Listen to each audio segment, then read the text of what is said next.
কোনো একটি মাস যদি এরকম হয় যে খুব গুরুত্বপূর্ণ, সেই গুরুত্বপূর্ণটা কী কারণে, আর সেই গুরুত্বপূর্ণ যে ব্যাপারগুলো আছে সেগুলোই বা কী কী হতে পারে।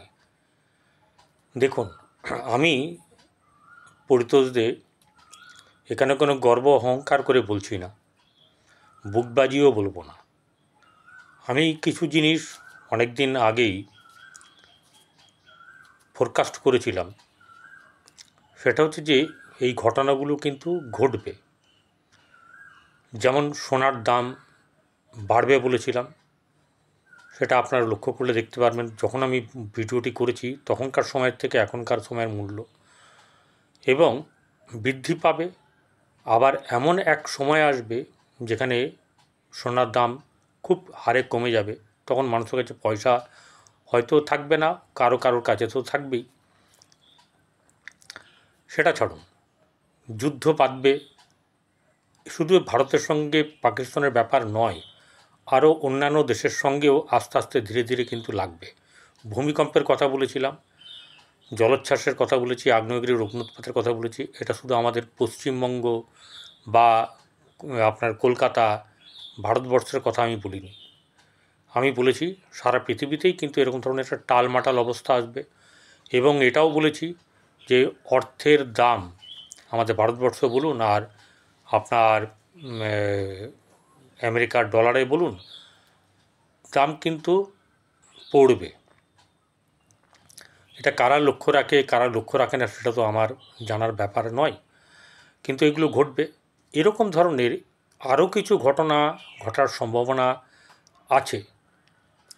যেমন ধরুন এই ভারতবর্ষের সঙ্গে পাকিস্তানের যুদ্ধ হচ্ছে, যে যুদ্ধের ব্যাপারগুলো বলা হচ্ছে, সেই যুদ্ধ কিন্তু ঘামাসান যুদ্ধ, সেই সারাদিন সারা রাত বা এরকম ধরনের লড়াই চলবে এরকম ধরনের হবে না। ভারত এতটাই উচিত শিক্ষা দেবে, যদিও ওদের ব্যাপার হচ্ছে গিয়ে ওরা কোনো জায়গার দিক থেকে শিক্ষা নেয় না।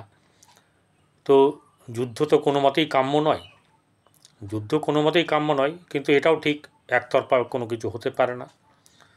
জ্যোতিষমতে ব্যাপারগুলো আমি বলেছিলাম। কারণ কি, শনি এবং রাহু, শনি যখন ট্রানজিট করে 29শে মার্চ, তারপর থেকে কিন্তু ধীরে ধীরে ধীরে ধীরে অবস্থা খারাপ হতে থাকে এবং এটা চলবে একদম 2028 পর্যন্ত, এবং 29-এর মাঝামাঝি এমনও চলতে পারে। বিশ্বযুদ্ধের ব্যাপার, বিশ্বযুদ্ধ ওই রকম করে হবে না, কিন্তু অন্যরকম করে দেখবে এই জন্মের, মানে যারা বেঁচে থাকবে তারা দেখতে পাবে অন্য ধরনের একটা যুদ্ধ হবে। ঠিক আছে, কারণ আস্তে আস্তে লেজারের ব্যাপার বা আরও কিছু ব্যাপার আসছে, সেটা আর উন্নত হচ্ছে প্রতি দেশ, কিন্তু মৃত্যুর ব্যাপার নিয়েও মানুষ নিশ্চিত করার জন্য নানা রকম কিছু করছেন প্রতিটি দেশই। তো যাই হোক, এখন ঘটনা হচ্ছে যে আমাদের এই আজকের প্রশ্ন হচ্ছে গিয়ে পাঁচটি গ্রহ এই মে মাসে তাদের রাশি পরিবর্তন করবে। এই 5টি রাশি পরিবর্তন করা 5টি গ্রহ যে পরিবর্তন করবে, তার এফেক্টটা আমাদের সারা পৃথিবীতেও যেমনি পড়বে, বা প্রতিটি দেশের মধ্যেও পড়বে আর মানুষের মধ্যেও পড়বে। কিন্তু আমরা মানুষের মধ্যে থেকেই যাব, যে ব্যাপারটার জন্য আমার বলা, অর্থই হচ্ছে গিয়ে আমার কাছে প্রধান প্রাধান্য হচ্ছে গিয়ে যে মানুষের দৈনন্দিন চলতে গেলে মন মানসিকতার ব্যাপারটা আলাদা, ওটা নিয়ে আমি বলছি না। বাদাম ভাজা খেয়েও ভালো থাকা যায়, আপনার খেয়েও বিরিয়ানি খেয়েও ভালো থাকা যায়, ওটা নয়। অর্থনৈতিক অবস্থাটা সামনে আরও খারাপ আসবে। সেই অর্থনৈতিক অবস্থাটা কার কেমন, এই 5টি গ্রহ যে সরবে, সেই 5টি গ্রহ সরার পেছনে অর্থনৈতিক দিক থেকে কারা বেশ চাঙ্গা থাকবে, কাদের সাবধানে থাকতে হবে, কাদের ক্ষেত্রে অশুভ বা কাদের ক্ষেত্রে আপনার শুভ, এই ব্যাপারগুলো নিয়েই ছোট ছোট ব্যাপার কিন্তু আলোচনা করার দরকার আছে বলে মনে করি। অনেকেই আমাকে ফোন করে এই ব্যাপারে জানতে চায়, নিজের ব্যাপারে জানতে চায়, বা ফোন করে জানতে চায় যে অনেকেই, যেটা হচ্ছে গিয়ে আমাদের এই সামনের জীবন, এই রাশি পরিবর্তন হলে কি আমাদের কি কিছু ভালো হবে, না আরও খারাপ হবে, নাকি যেমন চলছে তেমনই? তো এরকমভাবে গ্রহদের মধ্যে বুধ 7 তারিখে সরে গেছে, অর্থাৎ আজকে হচ্ছে 8 তারিখ। 5টি গ্রহের মধ্যে বুধ সরে গেছে। এরপরে যেটা সরবে হচ্ছে রবি। রবি এবং বৃহস্পতি একই দিনে ট্রানজিট করবে, অর্থাৎ গোচর করবে। যেটা হচ্ছে রবি মেষ রাশি থেকে চলে যাবে আপনার বৃষ রাশিতে, আর মিথুনে চলে যাবে বৃহস্পতি, সে ছিল হচ্ছে গিয়ে আপনার বৃষ রাশিতে। তাহলে এই দুটো গেল, 3টে হলো। আরও 2টি গ্রহ, সেই 2টি গ্রহ কি কি, সেটা 18 তারিখে সরবে। সেটা হচ্ছে গিয়ে রাহু মীন রাশি থেকে কুম্ভ রাশিতে আসবে, আর মানে কেতু হচ্ছে গিয়ে কন্যা রাশি থেকে সিংহ রাশিতে যাবে।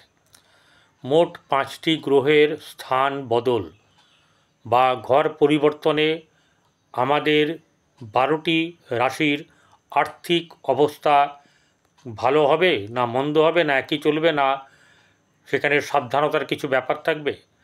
প্রথম কথা আমি বলি, যেটা প্রত্যেক রাশির ক্ষেত্রেই বলছি, যে খরচ যতটা না হলে নয় সেটা করুন। এই কথাটা আপনাদের মনে পড়বে। যে দেখুন বড় লোক, যার কোটি কোটি টাকা আছে, তার ব্যাপার আলাদা। তার আমার ভিডিও না শুনলেই বাকি, না শুনলেই বাকি, কথা মানলেই বাকি, না মানলেই বাকি। কিন্তু একটা ব্যাপার হচ্ছে গিয়ে, এই যে আপনার সামনে সময় আসছে, এই সময়টা কিন্তু অনেকের ক্ষেত্রে খারাপ, অনেকের ক্ষেত্রে ভালো, অনেকের ক্ষেত্রে মধ্যম। কেউ কেউ ধারে জরাজীর্ণ আরও হবে, কেউ কেউ ধার শোধ করতে গিয়ে নানা রকম অসুবিধায় পড়বে, কারোর অর্থ জমবে। আমার কথা হচ্ছে যে, যার অর্থ একটু বেশি যে রোজগার করতে পারবে, কারণ কারো জন্মকুণ্ডলী দেখছি না আমি, তাকেই বলবো যে কিছু কিছু করে গোল্ড, ডিজিটাল গোল্ড কিনে রাখুন। সেটা 1 টাকা দিয়েও কেনা যায়, 100 টাকা দিয়েও কেনা যায়। ডিজিটাল গোল্ড কিনুন। এটা যারা করে এইসব কাজ, তাদের কাছে জেনে নেবেন। এ ব্যাপারে আমি কোনো কিছু বলবো না, আমি একটা পরামর্শ দিতে পারি মাত্র। কোথায় করবেন, কার কাছে করবেন, করবেন কি করবেন না, সেটা আপনাদের নিজস্ব ব্যাপার, কিন্তু রাখাটা প্রয়োজন বলে আমার মনে হয়েছে। মেষ রাশি জাতক-জাতিকাদের আর্থিক দিক থেকে সুবিধা হবে, ভালো হবে। এই সামনের চলছে এমনি মোটামুটিভাবে, কখনো ভালো কখনো মন্দ, কিন্তু মেষ রাশির অর্থ আসবে। কিন্তু একটা ব্যাপার হচ্ছে যে, অর্থ এলেও এই যে গ্রহগুলোর ব্যাপারগুলো আছে, সেটাই শুক্র বলুন, শুক্র সরবে হচ্ছে সেই 31 তারিখে, মে মাসের 31 তারিখে। অতএব ওকে আমি ধর্তব্যের মধ্যে ঠিক মতন করে আনিনি, কারণ ওর ফল এই মে মাসে পাবে না। আমি মে মাসটার কথা বলছি, তাই মে মাসের জায়গাতেই কিন্তু আমি থাকব।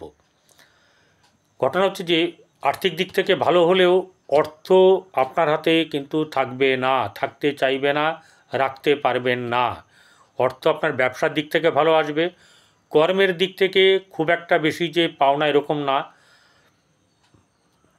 আর একটা কথা হচ্ছে যে, যারা আমদানি রপ্তানির সঙ্গে যুক্ত বা যারা বৈদেশিক জিনিসপত্র বেচাকেনা করেন, তাদের ক্ষেত্রে কিন্তু অনেকটা ভালো যাবে।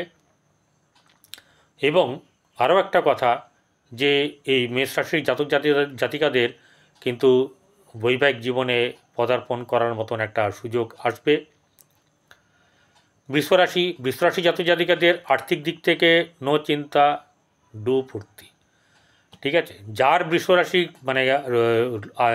মানে জাতিকা, তাদের যদি করা খারাপ থাকে, সেটা তো আমার কিছু করেন নেই। আপনার কর্মের কারণের জন্য আপনার জন্মকুণ্ডলী সেইভাবেই তৈরি হয়েছে। যদি খারাপ কিছু থাকে, কাউকে দিয়ে দেখিয়ে নেবেন। আপনি যাকে পছন্দ করেন, যাকে আপনার বিশ্বাস মনে হয়, তার কাছে আপনি দেখিয়ে নেবেন। এরপরে যেটা হচ্ছে গিয়ে, এই বৃষরাশির জাতিকাদের হচ্ছে গিয়ে দ্বিতীয় বৃহস্পতি যাবে। এই বৃহস্পতি দ্বিতীয় গেলে সে তো হচ্ছে গিয়ে একাদশপতি, আর হচ্ছে অষ্টমপতি। কিন্তু একটা ব্যাপার হচ্ছে গিয়ে লক্ষণীয়, খারাপ জায়গাগুলোতে দৃষ্টি দিয়ে এই বৃহস্পতি কিন্তু ইনাকে ভালো জায়গাতে রাখবেন। অতএব এর আর্থিক দিক, ব্যবসায়িক দিক থেকে ভালো যাবে, এবং সেই সঙ্গে ভালো যাবে হচ্ছে গিয়ে আপনার কর্মের জায়গা। তবে ব্যবসার থেকে বর্তমানে বৃহস্পতি যতক্ষণ আছে রাশিতে ততক্ষণ ব্যবসার দিক থেকে ঠিক থাকবে। তারপরে যে জায়গাটা হবে ব্যবসার জায়গাটা কিন্তু একটু কঠিনতার মধ্যে দিয়ে যাবে, কিন্তু আপনার কর্মজীবন খুব সুন্দর, ভাগ্যও ভালো। অতএব কোনো রকম ধরনের আপনাকে চিন্তায় পড়তে হবে না, এটা কিন্তু গোচর বলছে।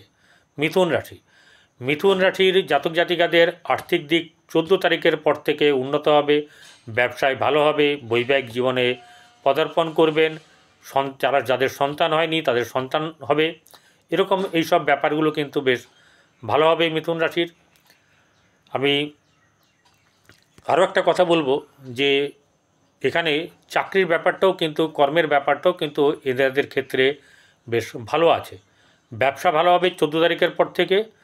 আর যেটা হচ্ছে গিয়ে আপনার এই কর্মজীবন, চাকুরি জীবন, এটা কিন্তু ভালো হচ্ছে গিয়ে আপনার এই 14 তারিখের পর থেকে, মানে 18 তারিখের পর থেকে আরও ভালো যাবে। ঠিক আছে, এই জায়গাগুলো আমি যেহেতু অর্থ নিয়ে বলবো সেহেতু বলবো যে আপনার অর্থ আসবে, অর্থ ভাগ্য ভালো থাকবে, খরচ খরচা করবেন, খরচ খরচা হবেও, কিন্তু আপনি বেশ আনন্দে থাকতে পারবেন। মিথুন রাশি জাতক জাতিকাদের কথা বললাম, এবারে চলে আসব কর্কট রাশি। কর্কট রাশির জাতক জাতিকাদের আর্থিক দিক থেকে কিন্তু ভালো না, আর্থিক দিক থেকে খুব একটা কিন্তু ভালো রেসপন্স পাওয়া যাবে না। ভাগ্য ভালো থাকবে, কর্মের জায়গাও কিন্তু ভালো থাকলেও কর্মের জায়গাতে খুব একটা ভালো কিছু লাভবান হওয়ার মতন যোগ নেই। তবে ভাগ্য কিছুটা সুপ্রসন্ন হলে কোনো না কোনো দিক থেকে লাভ হবে। ব্যবসায়িক জীবনটাকে আপনার লাভ আছে, কিন্তু মাথা ঠান্ডা রাখতে হবে এবং আপনাকে উচ্চ চিন্তা করতে হবে ভালো কিছু করার জন্যে। সিংহ রাশি, সিংহ রাশি জাতক জাতিকাদের ব্যবসা ক্ষেত্রে বা ধনভাবের ক্ষেত্রে কিন্তু ধন আসবে, সেটা 18 তারিখের পর থেকে। 18 তারিখ থেকে বা 18 তারিখের পর থেকে আপনাদের সময়টা ধীরে ধীরে ভালো হবে, তবে এটা একটানা হবে না। আর্থিক দিক আরও একটা ব্যাপার হচ্ছে যে আপনাদের রাশিপতি দশমভাবে যাবে যখন 14 তারিখের পরে, সেই সময় থেকে কিন্তু আপনাদের কর্মের দিক থেকেও কিন্তু শুভ যাওয়ার সম্ভাবনা থাকবে এবং চাকুরি লাভ হবে। এক্ষেত্রে দুই দিক থেকেই আপনার রোজগারের ব্যাপারটা বাড়বে। কন্যা রাশি, কন্যা রাশির জাতক জাতিকাদের আর্থিক দিক থেকে সুবিধা বেশ ভালো, বিশেষ করে যতক্ষণ সপ্তমে আছে রাশিকে দেখছে ভালো, আবার যখন অষ্টমে যাবে দ্বিতীয়কে দেখবে তখনও কিন্তু ভালো যাবে। অর্থাৎ অর্থের দিক থেকে কন্যা রাশির জাতক জাতিকাদের অসুবিধা হবে না। এবং এই রাশির আপনার চতুর্থপতি এবং সপ্তমপতি সে আসবে হচ্ছে গিয়ে ভাগ্যভাবে। ঠিক আছে, এই ভাগ্য দশমভাবে, সেখানে ভালো যাবে। কর্মর দিক থেকে আপনাদের ভালো হবে এবং যে কোনো দিক থেকে সাফল্য আসার ব্যাপারে আপনাদের কিন্তু এগিয়ে যাওয়ার ব্যাপার থাকবে, অর্থাৎ আপনাদের কিন্তু ভালো হবে। তুলা রাশি, তুলা রাশির জাতক জাতিকাদের মধ্যম ব্যাপার, আর্থিক দিক থেকে কোনোভাবে টানাটানি হবে না যতক্ষণ 14 তারিখে পর্যন্ত থাকবে, বা 14 তারিখের পর থেকে ব্যাপারটা একটু গণ্ডগোলে হবে, অর্থাৎ ধন সম্পত্তির ব্যাপার আসার ব্যাপার নিয়ে কিন্তু একটু চাপ থাকবে। ব্যবসা বাণিজ্যে 14 তারিখের পর থেকে কিন্তু খুব একটা ভালো হবে না। তবে ভাগ্যভাব শুভ যাবে এবং একাদশ ভাব বেশ শুভ থাকার কারণের জন্যে কোনো না কোনো দিক থেকে আপনার ক্ষেত্রে আর্থিক দিক থেকে লাভ থাকবে এবং কোনো অসুবিধার সম্মুখীন হতে হবে না। বৃশ্চিক রাশির বৃহস্পতি সপ্তমে বসে আছে, ব্যবসা বাণিজ্য ভালো চলবে। অষ্টমে যখন বসবে দ্বিতীয় ধনভাবকে দেখবে এবং তখনও কিন্তু ভালো চলবে। বৃশ্চিক রাশির কিন্তু খারাপের ব্যাপার নেই, না ব্যবসার দিক থেকে না চাকরির দিক থেকে। চাকরির দিক থেকেও কিন্তু চাকরি লাভ হওয়ার ব্যাপার থাকবে এবং সমস্ত দিক থেকে তার কিন্তু কোনোরকমভাবে অর্থাভাব হবে না, আর্থিক দিক ভালো চলবে। ধনুরাশি, ধনুরাশির জাতক জাতিকাদের আর্থিক দিক থেকে একটা ব্যাপার হচ্ছে গিয়ে অর্থ কিন্তু খুব একটা যে আপনার খারাপ সেটা কিন্তু আপনি ভালো করে জানেন।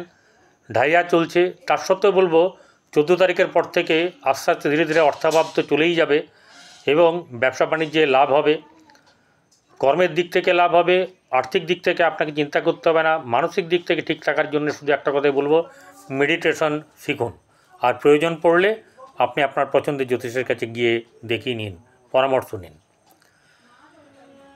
চলে আসবো এবারে মকর রাশি। মকর রাশির জাতক জাতিকাদের আর্থিক দিক থেকে কি হলো, আর্থিক দিক থেকে সুবিধা থাকবে, কর্মের দিক থেকে ব্যবসা বাণিজ্যের দিক থেকে কিন্তু মানে বলবো যে ব্যবসা অপেক্ষা কর্মের দিক কিন্তু শুভ, এবং ব্যবসার দিক থেকে কিন্তু কিছু লোকসান বা লাভ বেশি না হওয়া এই ব্যাপারটা হবে। যদি গ্রহগুলো মঙ্গল চন্দ্র এসব ভালো থাকে তাহলে আলাদা ব্যাপার। কুম্ভ রাশি, কুম্ভ রাশি জাতক জাতিকাদের আর্থিক দিক থেকে বেশ ভালো যাবে এবং অর্থের দিকে আপনাদের কিন্তু অনেকটাই কিন্তু এগিয়ে যেতে পারবেন। যে কোনোভাবে হচ্ছে যে মাথা ঠান্ডা রাখতে হবে, কোনোভাবে কোনো ঝামেলা করা চলবে না, কোনো দিক থেকে এমন কিছু করা চলবে না যেটা হচ্ছে গিয়ে আপনার ক্ষেত্রে বাধা সৃষ্টি হয়। অর্থাৎ মুখকে ঠিক রাখবেন, ব্যবহারকে ঠিক রাখবেন, আপনাদের কর্মের দিক মানে ভালো, ব্যবসা বাণিজ্যও কিন্তু ভালো। মীন রাশি, মীন রাশির জাতক জাতিকাদের আর্থিক দিক থেকে অনেকটাই শুভ এবং অর্থ আসবে, কিন্তু যে পরিমাণে অর্থ আসার কথা পরের দিকে কিন্তু অর্থ আসার ব্যাপারে গণ্ডগোল এবং অনেক আপনার মাথা ব্যথার কারণ হয়ে যাবে। অর্থের দিক থেকে খরচ বেশ বেশি হবে, কোনোভাবে আপনি নিজেকে বা কারোর দ্বারা প্রভাবিত হবেন না, এতে আপনার কিন্তু খারাপ হবে। আর চেষ্টা করবেন কিসে অ্যাকচুয়ালি খরচ করলে ভালো, কারণ হচ্ছে গিয়ে অর্থর যোগান সেইভাবে এই সময়ের মধ্যে আপনি পাবেন না। আপনার হয়তো এই মাসটা ভালো চলে যাবে, এই মাসে পয়সাটা যেটুকু আসবে সেটুকু জমিয়ে আপনাকে রাখতে হবে।